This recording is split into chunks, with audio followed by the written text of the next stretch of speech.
we can actually talk about Vinesh Phogat situation, and we felt, missing out by when you're at the cusp of glory, to miss out there is something that we resonated with, and we felt, okay, maybe something that we should actually talk about, right? When they wanted me to transfer to Bangalore, I was like, no way. I'm sorry, I don't want to do this. This is my franchise, and I want to play for this franchise for the rest of my playing career, dude. I was so stern about I don't want to play. I don't want to play. Stubborn. She can be stubborn. Excuse me? And I think it's one of your strengths, to be very honest. Yeah. And I don't perceive it in a negative light. Good covering now. Good save. Certain situation has hurt you, put you down, taken you a step back in some way. When you move forward after experiencing what you have to experience in that situation, you have to move forward with at least an attitude that, you know what, whatever next, I'll keep doing what I'm doing, because as long as I'm honest with what I do, what I need to get out of it will happen. And you gotta have that trust in yourself, faith in yourself. Hey guys, welcome to another episode of True Perspective with the Uthappas. Hello. There you go. And yes, we've been a while since we've actually met, and we did promise that we would come again and come online as often as possible, and I think put up a video once every 15 days, but life has taken over. I was out for a tournament, to play a tournament. After that, came back home, and immediately we left to Sri Lanka for the Sri Lanka T20I and ODI series, and in that process we weren't able to record anything because the kids were there, and it is hectic to try and do this when you're traveling with the kids. In fact, we promised ourselves that we'll actually do it in Sri Lanka, but it did not happen. Yeah. But yes, here we are, and there was one topic that deeply touched us, and we felt, okay, we should really have a conversation about this, because there's a lot of resonation with that conversation. And we said, maybe this is something that we can actually talk about, and share our thoughts and feelings about what that whole situation meant to us, and how it could impact people. And we felt that there is an answer to that kind of a question itself, because and that situation is the whole Vinesh Phogat situation. And we felt missing out by when you're at the cusp of glory, to miss out there is something that we resonated with, and we felt okay, maybe something that we should actually talk about, right? Yeah, we thought about it because we thought, how does it impact each person? And especially because, you and me have gone through that in different ways. It's understandable, but then actually that leaves a huge impact, and not always in a positive way. Yeah. So we thought, we'll probably discuss it and just put out what we think, and then understand what everyone thinks about it. Yeah, absolutely. Yeah. In that situation, just the disqualification, that happened, what were your initial thoughts? I think initially when I actually I didn't watch it because we were traveling. I think you were at a match or something, and when I did read about it, I was like my heart stopped. I'm like, oh my God, this is a tough one, and one is to lose a match, and you have good days, bad days, but then when it ends like this, where that you had the chance, while you don't even get an opportunity to probably try, it's different, and it just feels like a heartbreak almost, because it's you feel so I'm there and I'm not there, Yeah. And so I just felt the first thing was just I swear, I just felt how do you even say anything to it, Yeah, for me it was a little hard to kind of resonate with, to be honest, because playing a team sport all my life, the closest thing that I could call to recognition or resonation with that incident would have been The 2019 World Cup MS Dhoni run out. You know, it was like a run out by that much, and then you felt like, oh God, we were that much away from, you know, going on to the finals. It was obviously it's devastating, you know. Yeah. And I think you as an individual sport player, someone who's, you know, athlete, you probably would have resonated with it a lot more. Yeah, I think it's similar with a team sport and individual sport, but I guess how you deal with it with a team is probably different. Yeah, I think for me, you know, it made me think about the time when I was a 17-year-old, and you know the story. But tell me the story like I don't know it. I think when I was 17, that was my last year of under 18. I wanted to play the junior Wimbledon, and that year I worked through the year keeping Wimbledon in mind, you know, and you know, obviously tennis has its rules, and you know how you need to collect points and get So to you need a certain number of points to and qualify. and a ranking which allows you to be in the main draw of the Wimbledon. Yeah. And my dad and I planned the whole thing in a way that everything through that year was for Wimbledon. Okay, so when you say plan the whole thing, in the sense, so the year before the qualification for the Wimbledon happened, you and Dad sat down and said, okay, that's going to be our goal, and we're going to Correct. work towards that. Correct. And then planned for the next 52 weeks, how many weeks you're going to play, and how many weeks how many weeks I'm going to play, how many like where I'm going to play, what kind of tournaments I'm going to play, because you have to play certain level tournaments to actually qualify for that. So and how many weeks did you have to play? I played around 38 weeks that year. Out of 52? Yeah. Like from the previous year Wimbledon to, you know, the year that I wanted to play. And like everything was towards, you know, reaching there. And I think 1.5 months or 2 months before that is when, you know, the entry is sent, and then you get into the tournament. And by then I had reached a ranking where I could participate in the Wimbledon. And you would qualify? Yeah, I had qualified by ranking. Yeah. And the only thing was the association, you know, in my case, the Indian Association Tennis Association had to send the entry to Wimbledon, especially for the juniors. So that year, I don't know why.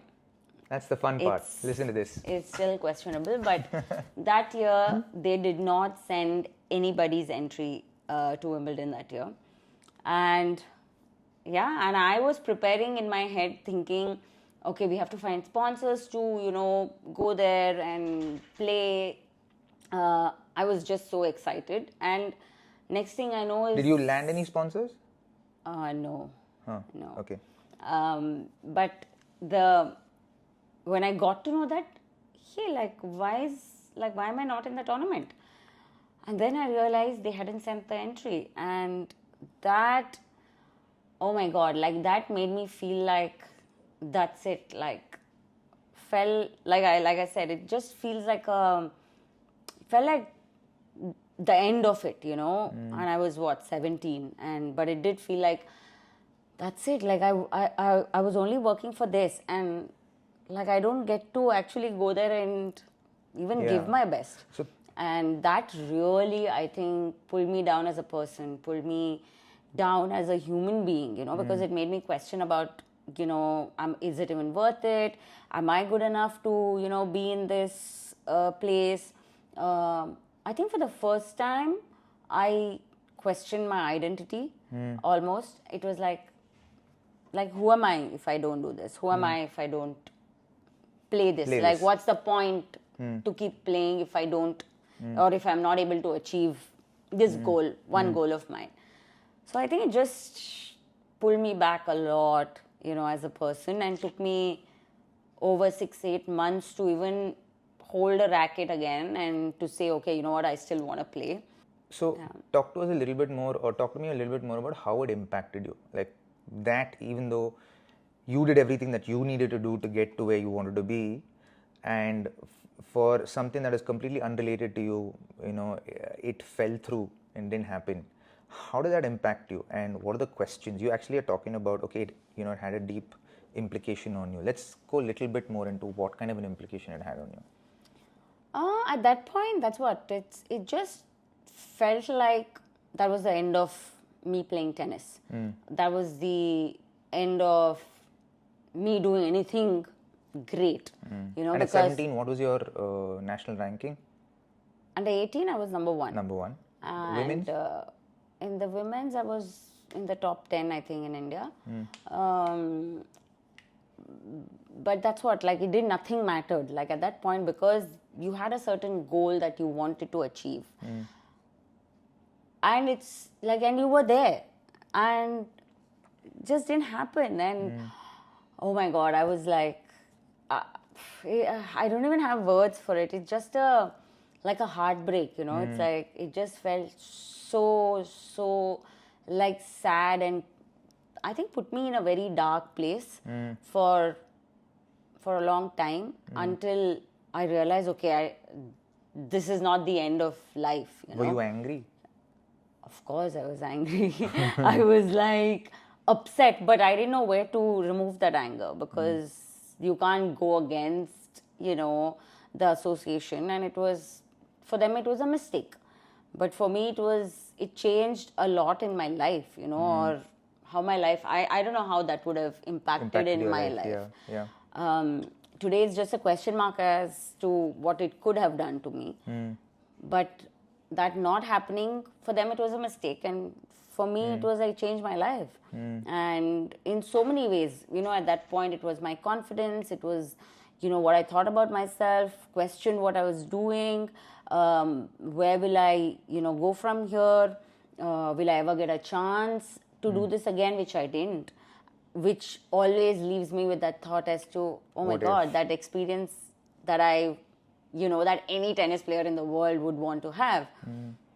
I had it, but I didn't have it, or I couldn't have it. And it's just, I think, it just, like I said, like, it just made me question myself for a long time as to, should I even do this? Is this even right? But I think, thankfully, for my dad, he was so positive about the whole thing, and I think he pushed me to believe that there's more, and there's more to life. There's, we always have to look forward to, whatever the circumstances are. And it was hard in the beginning, but then, you move on with life. Did you like, I want to ask this, like, just now, like, it's coming to me. When you did go to Wimbledon in 2015, did that pain come back through? No, it didn't. The pain didn't come back, but there was a feeling of, wow, like I could have been a part of this, tournament, like the greatest of them all.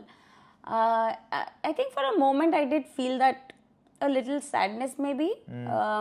But I think when I was 17, I dealt with it. Because my dad. You actually dealt with it. Yeah, I dealt with the fact that I did not, get to do what I wanted to. I didn't achieve what I wanted to at that point. And I think I lived that pain for a long time, like almost a year. For 6 months, I did not play. And then even when I started playing, it was like just frustration. But I think through that time, I remember my dad trying to push me a lot and, telling me that I can't give up, because of one incident. Tournament or one incident, Though for me it was like, oh my God, I worked the whole year for this. And, I used to fight with him about it. But he was always there to tell me that, it's okay, like, you'll achieve something else, you'll get something else. So, we'll have another goal. And for me, I had, in fact, like now, talking about it, I'm just thinking, I thought that we shouldn't have goals. Because, it's like one of the worst things to have, because once you have a goal and then you don't reach it, and it's another thing to deal with. So I remember thinking that we should not have goals. We should just live your life and see what happens. And I think it just took me to a lot of places where I need to feel a lot, or rather I did allow myself to feel a lot of emotions, and I've cried so much in that time. I've like been so angry and so upset. just thinking of it, I've done all of that, I didn't have a judgment about myself. And I feel which is very important, because most people, I think what happens is in such situations, you tend to, hold back on all those emotions, because you're like, okay, I don't want it to look like that, you're composed, you're handling it well. But there's no need, I feel, to show that, because I just feel like it needs to be felt, it needs to be accepted that it's feeling a certain way, but always see that, okay, where now, or which way to move ahead. That's what happened right now. Also, when I'm thinking about it, it's like before I used to have anger, talking about that situation. Now I don't. But yeah, you've had similar situations. But Azna, I like the fact that I have a couple of questions coming down through my head right now. Did Dad actually? Obviously created the space for you to feel whatever you wanted you needed to feel at that point in time, to like allow that space to vent and be upset and let all the emotions out. And you felt like it took 6 months before you even felt like picking up the racket again. In hindsight, in retrospect, how important was that space of time that you created and Dad kind of allowed you to have, to feel everything that you needed to feel before you even felt like picking up the racket again? I think, I'm just thinking. So actually, it wasn't like my dad said, oh, don't play. My dad still kept like pushing me every day to get up and train, get up and play, just go hit a ball. But I remember that initially I did go, but then there was so much anger, so much frustration, so much doubt actually about myself at that point. Though I had achieved something, I felt a doubt that where will I reach from here, and I think though my dad kept thinking like, okay, if she plays, like she might feel better and she might forget about it or whatever. I think for me, I was so stern about, I don't want to play. And I don't want to play. Stubborn. Huh? She can be stubborn. Excuse me? I mean, really? No, about things about, like if you decided not to do something, and I think it's one of your strengths to be very honest. Yeah. And I think I don't perceive it in a Good, negative light. Good covering now. Good save.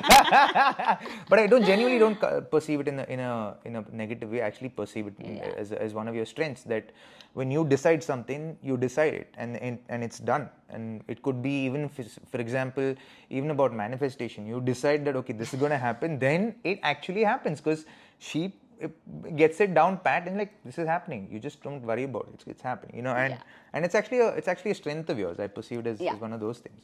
So he means stubborn in a very good way. Yeah, I do, genuinely.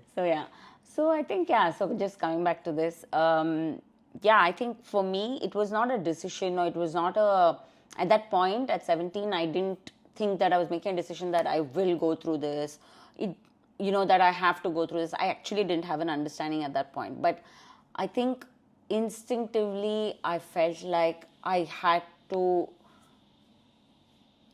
go through the emotion that I was going through, and I didn't go against it. And because I think I had the space to, feel it, I feel like, that happened. But today when I look back, I realize that time gave me that space and time to actually let go of all the emotions that I was feeling at that point, and not like carry it as if, it's fine, I need to manage this. So I never managed any emotion. I was just living how I felt at that point, which I think really helped, because, I used to, even when I was angry, I used to say a lot of things to, my dad, in a way where I used to tell him, what, this should have happened, that should have happened, they did this, like whatever it was, I was venting it out. And I think that really helped, because I was not holding back on, the emotion that I was feeling. And I think that's the thing, when you say give space, it's for you to actually feel what you're feeling. Yeah. And I feel like that kind of changed the whole space for me to, today to look back, like that space feels like calmer over carrying it as a As I a don't know, hurt, grudge painful or memory. yeah. Yeah. I, And I can tell, I can attest to this fact that there is no pain attached to that memory. Yeah. Because when you talk about it, you're like, yeah, it happened. yeah, today whatever. it feels like that. Though I don't think there's pain, but I will not lie that there's Like there's a a semblance of disappointment. I don't know if it's disappointment or it's a feeling of it would have been nice to experience Yeah. this. Yeah, I think Just a that's thing, but I don't like. I feel like today, after many years, I feel like I've experienced so many great things in life, and I feel like okay, it could. I guess that would have been similar to one of these. So yeah, today it feels all right. And would you Yeah. say that it's a medium, it's basically a way in which you can, as in to create that space to feel everything that you need to feel at that point in time with everything that you've done, is actually a healthy way to actually respond to a situation like that. And not it's so the reactionary bit is also that you're upset, you're devastated, you're you're truly just broken, mentally, emotionally, and you feel like you're questioning your whole existence even. Yeah. And but to even have the space to do that and to create a safe space to do that is one of the primary ways, or the one of the primary ways to kind of respond to it. Yeah, I definitely think that that's the way, and that everyone should do it for themselves. Yeah. Especially when hurt, in a deep manner, in any situation, right? Yeah. It's and especially with such situations where you have a goal, and it could happen in any career, career path. I just feel like it's important to feel whatever you're feeling and take your time to let go of that emotion and move forward feeling more positive about yourself more than the situation. I mean, today I don't have anything positive to look back at the situation, to be honest, but to feel positive about myself is important, I feel. Yeah, but I think you have a way of spinning things in a way that makes it positive for you.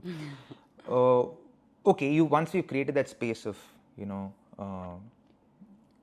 a safe space to feel everything you want to feel, what happens next?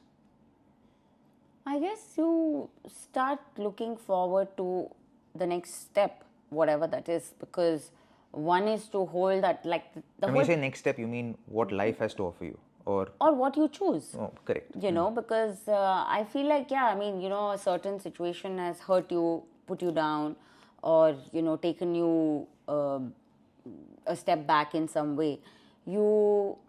When you move forward after experiencing what you have to experience in that situation, you have to move forward with at least an attitude that, whatever next, obviously, I'm going to safeguard whatever did not happen, but also that I'll keep doing what I'm doing, because as long as I'm honest with what I do, any kind of work, what I need to get out of it will happen. And you got to have that trust in yourself, faith in yourself, I feel like. And you have to have faith in, also comes back to, I think something that we were discussing earlier, that faith is important, that, okay, for whatever reason, this has happened for something, for a larger good. Yeah, I completely believe that. It's like, it doesn't feel like that at that point. Yeah. But that is the truth of it, and I think we have experienced that enough number of times. If I may, as in, I think... Yeah, if you've had this kind of a situation a couple of times, right?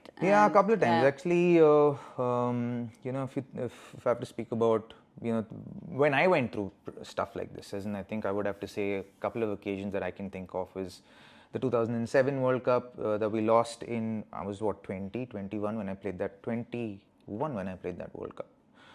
And we were in West Indies, and they were trying to make things feel great, but things weren't great. And as a youngster, you're just trying to be a part of the group, and you're just looking at everything uber positively. And we fell through, and I think that was when we were supposed to harvest the hard work of everything we put in before that. And I think the harvest the World Cup was that harvest of everything that was going on with Indian cricket before that. And I, as a youngster, I felt I was the most disposable piece in that whole puzzle, and I didn't think I'll play for India again. And it actually happened to me like that, where I was back in the Indian side, and I can imagine, like, I came back and we were all villains, this, where, Yeah.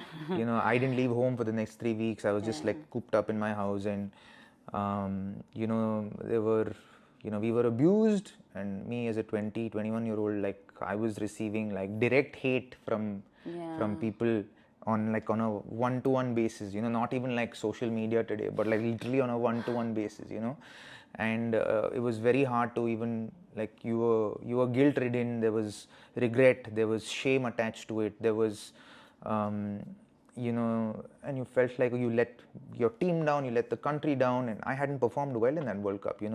At least some of the other boys had some stellar performances against, say, Bermuda, where I got out really cheaply there as well. And yes, I know you guys will say the Lever Rock catch. Yes, it happened. That was the one. But when I came back home, I was devastated, and I remember thinking that, okay, that's it. That's my international cricket career, and I won't play for cricket. I won't play for India again in the Indian team. And I thought, okay, that's it. My career is done. And a lot of introspection, like, okay, what am I going to do with my life? And because everything I've done in my life is for this, and I got there, and like, now what? And we've lost, and so badly that, and find myself in a place where I'm the most disposable piece of this puzzle, and I'm like, I'm done. Luckily, I got picked again, and I was like, okay. And then I had to wait for my chance. I think sat out for a good, out of the 11 for a good 80 matches. I remember Piyush and I, we actually counted the number of matches we sat out for the Indian team, being a part of the side but didn't play in the 11, like 80 to 90, 95 matches. Piyush probably sat out a little bit more than I did, but we, like, and then you felt like, okay, what's going to happen? And then this whole T20 cricket thing came up, and I was like, oh, maybe, the ICL actually even happened at that point in time. So there were conversations, and, there were conversations came up because a couple of people from Karnataka also left and joined the ICL. And, the 2007 World Cup came up, and they decided to send us. But in that while, every time I got an opportunity, I performed well. So when I went for the India A tour, I did really well. So I came back, joined the team, and I got an opportunity against Scotland to play a game. I got a 50. Then I didn't play for another 6 games. I got an opportunity. Then there was that Oval one day, which I won for our team. And then, like, the World Cup came up, and then I said, okay, let me prepare for this T20 World Cup. It may be something that the Indian, population or the people within our ecosystem aren't like looking forward to, because they don't know what T20 cricket is. But I had a small taste of it when we played the Bradman Cup in KSCA that Brijesh Patel kind of organized for us. So I had a taste of it, so to speak, in a small way. We just felt, okay, I had to just go hammer and tongs. But I was okay, let me prepare for that tournament. And I prepared for it. And I was like, okay, I didn't know if I'll play or not, but none of the seniors were playing, so I felt like, okay, I'll play. I'll get a chance to play. So I prepared for it, and then the World Cup happened. But in that time, when I was out of that Indian team, I remember I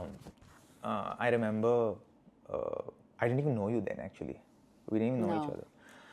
The only time I used to get out was to go to church. Go to church, finish, come back, and just sit at home. I couldn't meet friends because I had friends who were world champions, Olympians, and here I was, I went to a World Cup, sure enough, but came back, embarrassed. And there was some controversy after that about, we were in the old Bangalore airport, and something happened there with some journalist which had to be addressed, over the next few days, and that made me feel even more into my shell. People were throwing, like, we had a small, we had a balcony that was enclosed and had a glass, but people were throwing stuff there, and I remember this. Yeah, there were like, it felt like there was a little hole in our glass, and it felt like it was an air gun, and it just felt like, you felt hate at a pre-social media age. And that was when people would burn effigies of people and all that. So that obviously had its own toll. Another incident that one second, but but in that time, I want you to share how did you feel emotionally, and how did you handle it, and Defeated. how did you move forward from there? Defeated, just completely defeated, which is why I think I lent on my religious and spiritual side, or religious side, back then, because I was like, okay, I felt hopeless by myself. I was like, okay, but let me put my hope in God and see what comes out of it, and let me hopefully, I remember being blank for like the longest time, like just like dead inside, like, okay, what now? And at 20, 21 to feel that was, and in hindsight, he's like, dude, it's a lot for a 20, 21-year-old to feel. Yeah. And then 2 years later, then we won the World Cup, and that winning That always changed. covers up a lot of things, right? I had a lot of existential kind of personal issues that were also ongoing along with all of that was happening with this. And then in 2009, when I was undiagnosed, clinically depressed, and and that was the first time I was like suicidal, because for me the whole shift from Mumbai Indians was an extremely hard one, because I felt so loyal to Mumbai. From Mumbai to RCB. I felt so loyal to Mumbai because cricket at that point was not played as in the EPL way or the Premier League way, in the football way, where move from clubs to clubs. That was just like This was we the had, first, and I wasn't an ardent football fan, even for me to even understand. Okay, people move from clubs to clubs, and for me, when they wanted me to transfer to Bangalore, I was like, no way. I was like, I'm sorry. I don't want to do this. This is my franchise, and I want to play for this franchise for the rest of my playing career, dude. I'm here. You've got all of me, 110. I'm hook, line, and sinker emotionally here. I don't want to go anywhere. And this is 3 weeks before the IPL, so I was like, dude, I can't. What is this? Now? No way. And I refused to sign the transfer papers until someone who's running the franchise at that point said, listen, if you don't sign it, there is no way you're going to play for Mumbai Indians. And he said something that was really mean at that point in time that made me feel like, again, devastated. And I was like, fine, whatever, I'll sign the papers. And that's why the first year with RCB, I was completely disconnected with the side, and which is why my performances also were as such. And like I'm a person who is like, I have to be emotionally connected with something or someone for me to give my 100%. Otherwise, I'm not giving my 100%. It doesn't, naturally, that's how I function. I have to be emotionally tugged in there, hooked in there, for me to put out performance, like for me to bring out the best even out of myself. And so even now, whenever I'm joining a franchise, I find something to emotionally connect me to that franchise, for me to go out there and put out my best performances. And the easiest way for me to do that is set up like really high standards for myself and say, okay, I'm playing to win, and then I'm going to find ways to get there. And then in that series, I remember we went to South Africa, and you know how things were at home, and things weren't great at home. But yet, I remember I was so depressed. I was in the Santin Sun Hotel in Joburg, and I was on the 21st floor. My room was on the 21st floor, and back then I had a smoking room. I didn't smoke back then, but I had a smoking room, we could open the windows and all that. So I opened the windows and I sat on that ledge, and I'm like deeply fearful of heights, you know that. And I sat on the ledge, and I had a thought that went through my head, I could end all this now.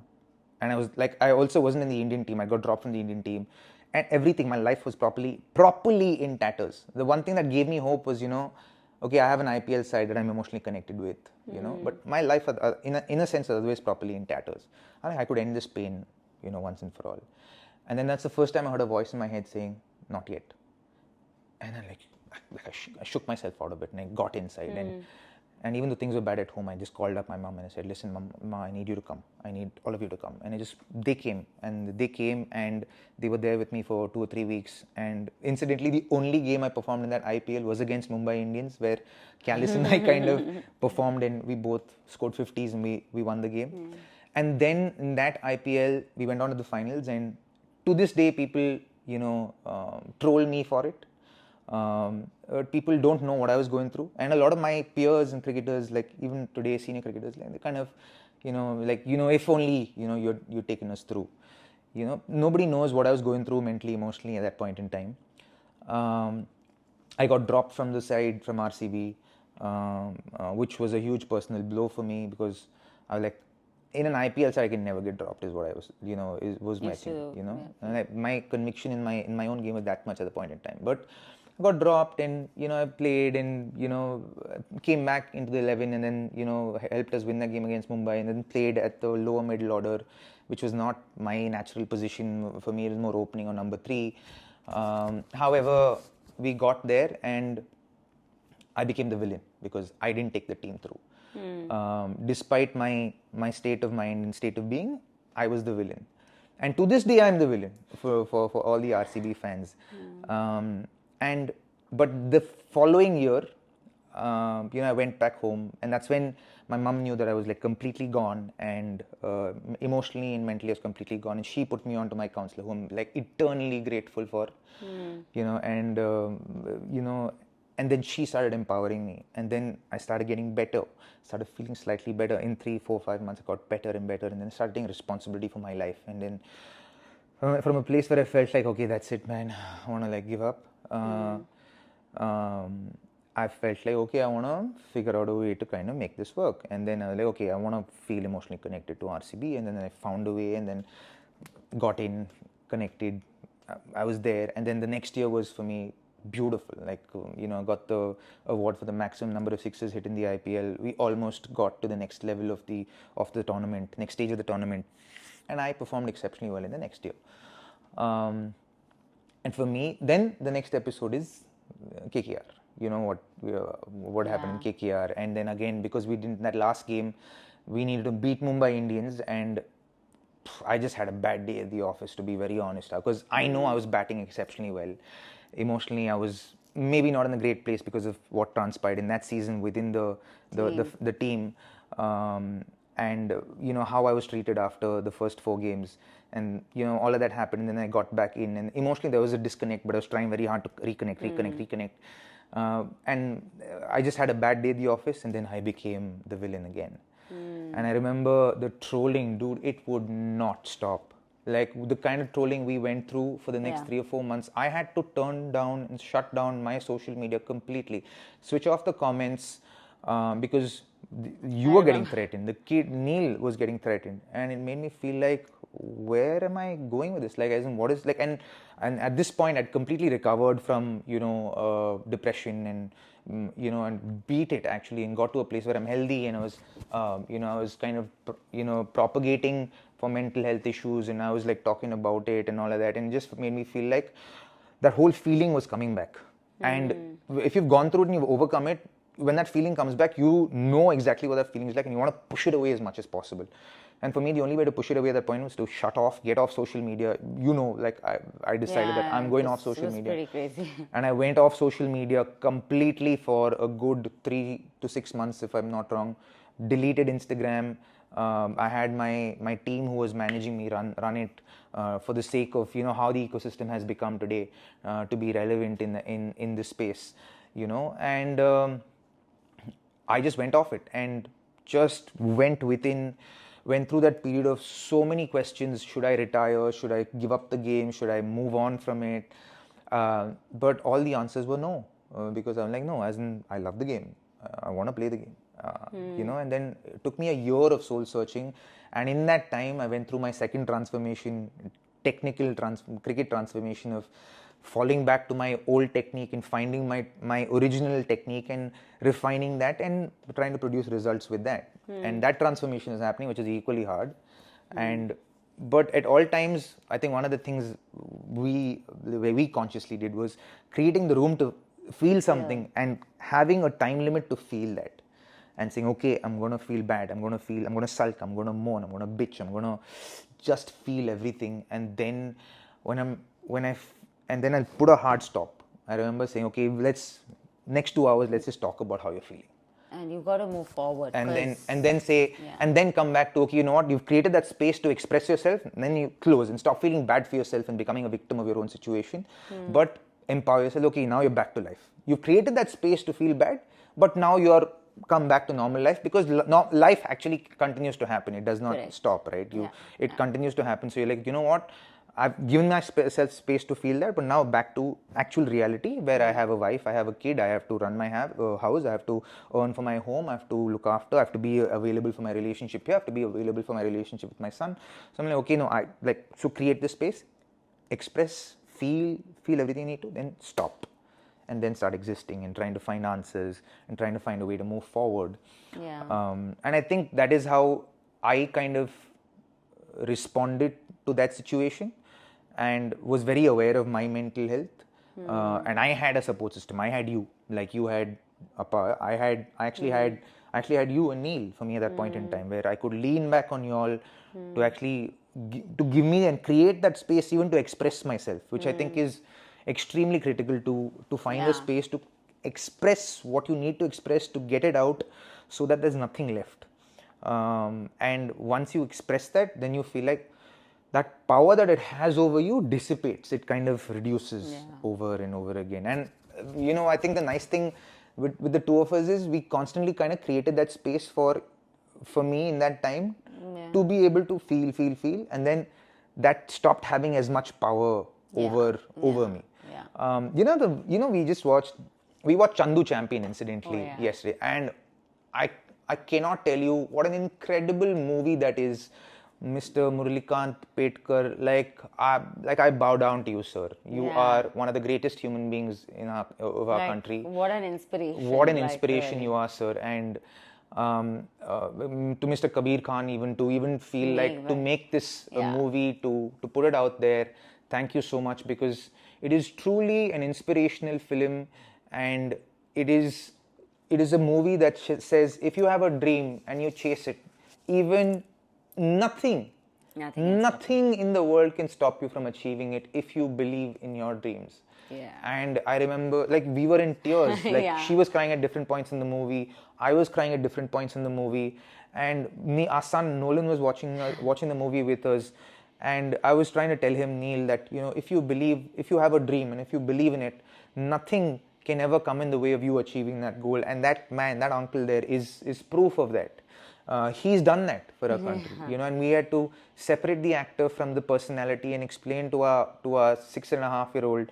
And if there's any movie that we would suggest to say Vinesh at this point in time, would be that movie, and just like watch that movie, because now we'll give you so much inspiration, and like it'll show you that nothing can stop you. And I think one of the greatest movies of a sports personality to be made, and like an unsung hero. I would say, the definition of an unsung hero. Yeah, definitely. Like, I have no words. Like, if I think about it now, I probably just I'll cry now. It was and he so was amazing. Yeah, just incredible. That the way the movie was made, everything right. The focus just on the personality, nothing distracting away from it. Purely focused on him, his achievements, and what he lives for, and how he moved on from each particular thing, and how he found strength. That through everything. Yeah, that scene where he's talking about, आज मैं नहीं जाऊंगा ना, आज sir मैं अगर मैं scan के लिए गया और मैं compete नहीं करने गया ना, आज मैं जीते जी मर जाऊंगा. For me, that was like, oh God, that feeling, when you're in front of when you've done so much with yourself from a place of having -10, like there's no base. He didn't have like feet to work with. And imagine you're taking part in a swimming competition, and any athlete knows that for you to swim well, your legs have to work. He beat the world record with just his arms. From the waist up. Like, amazing. What you can achieve is incredible if you believe that you can achieve it. And for me, he had a support system. His coach, Tiger Ali sir, and I think that is so critical to have a support system to be able to, achieve what you want to achieve. In your dreams, you have to have a support system to be able to achieve that. Yeah, and also I think someone who believes in you and is a part of your dream. Probably, Yeah. I think more than a part of your dream, that dream also exists for them in some form, shape, or kind. I think that's very important. Coming back to Vinesh's, situation that's happened, I truly hope that she gets the silver medal because Yeah. I think she deserves it. That's still like a I'm like, see, question mark. I'm quite 50-50 on that, because there are standards that are set for Yeah, you to but qualify she's as an athlete.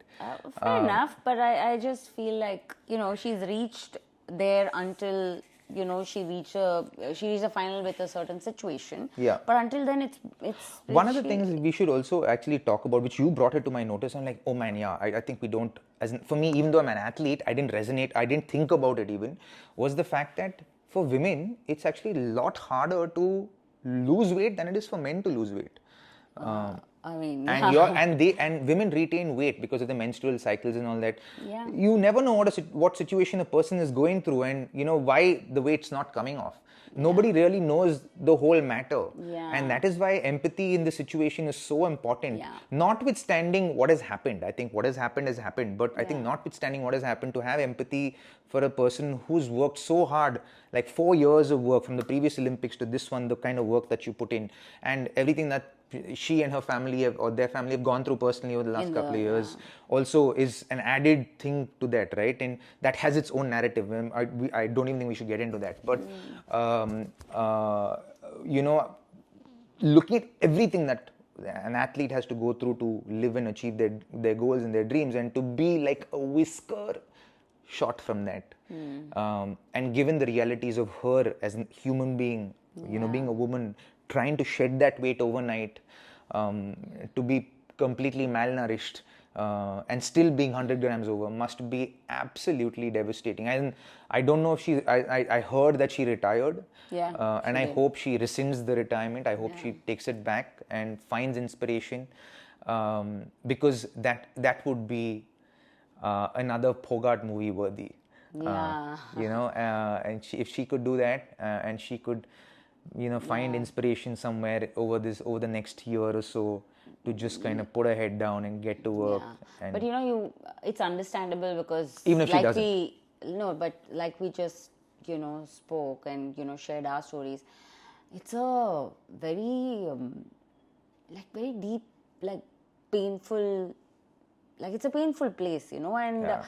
it you don't know at what intensity, Yeah. you know, each one is affected, or you Yeah. know how it's impacted. So I guess she'll take her time to, Yeah. you know, come back from this, and then the next step of Yeah. whatever that is. Yeah. And really Yeah, because hope- life will continue to happen. yes, as it'll continue to happen regardless, but I guess it'll these things do take time, you know. Yeah. And And I think, like you said, to create that space to feel, you know, Yeah. and just like a limited space, like a bubble, to just feel everything that you feel and dissipate everything, like just get everything out of your system.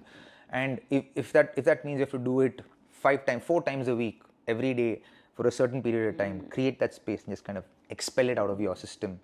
I think for me, what I've experienced by doing that is I've actually experienced that it had lesser and lesser power over me the more I exercised that bubble. Oh, yeah? And after a point, it just kind of stopped. Every time I spoke about it, it brought me to a place of reconciliation sooner. The loop back to me of the reconciliation got shorter and shorter and shorter, to a point where the thought came and the reconciliation came immediately after that. So like, okay, yes, okay, I'm sorry, I'm done with it. That was my measure of, okay, I'm done with this, I can get on with life. And I can think of it, and you know, we have a spiritual, like, we perceive life from a very spiritual point of view. So for us, we believe in karma, and we believe in you know, every incarnation that we have in this world is a karmic one, and an evolutionary one, where you know, we pay our karma, but we also have to live our lives aligned with the purpose of this incarnation, to evolve to getting closer to God. You know, that is the underlying belief through which we exist in our lives today. And we feel like if something has no explanation, we believe that everything that happens in our life to serve us.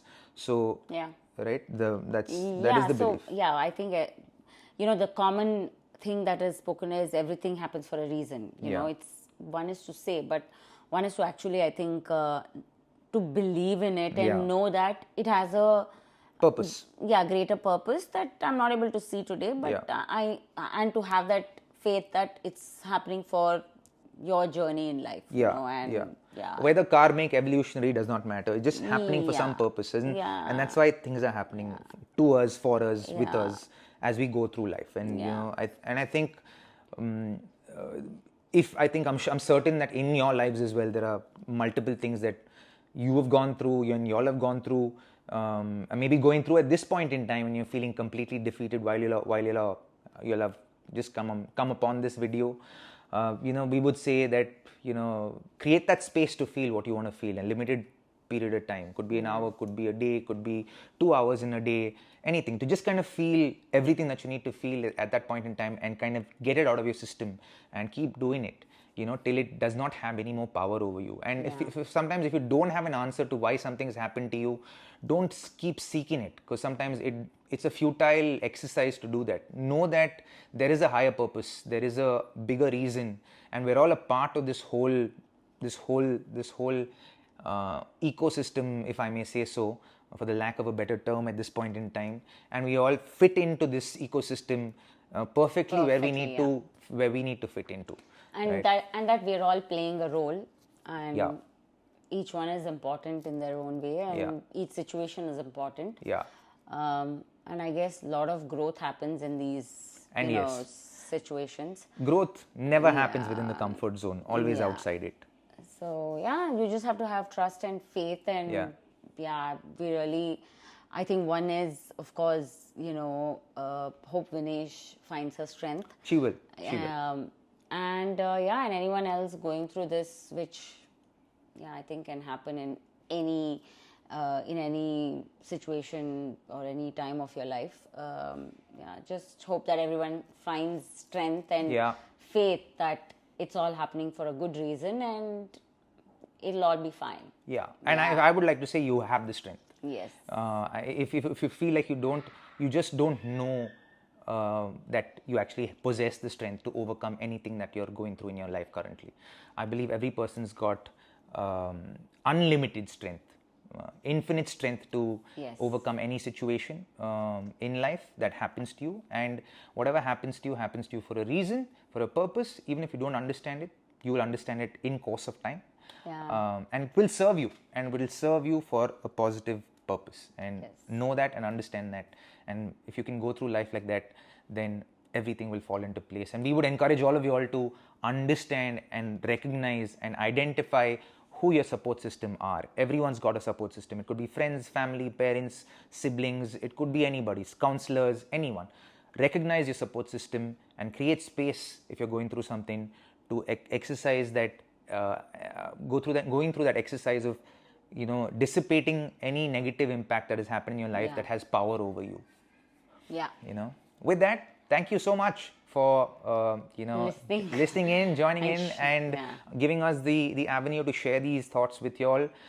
Please do share with us. We love to know what you all think, and if you all resonate with anything that we've shared with each other and with you all today. We've certainly enjoyed this. I would actually have to say, we actually recorded the same video a couple of days ago, but for whatever reason, it didn't record for us. And I was so devastated because we felt like, oh God, we got such a banger, like a really good, cool video. But this, I think, has done as well, or if not better for me. Yeah, actually. We're grateful for spending this time with us, and we hope you enjoy this one. And we'll see you in the next episode of True Perspective with the Uthappas. Yes. Bye, guys. Bye.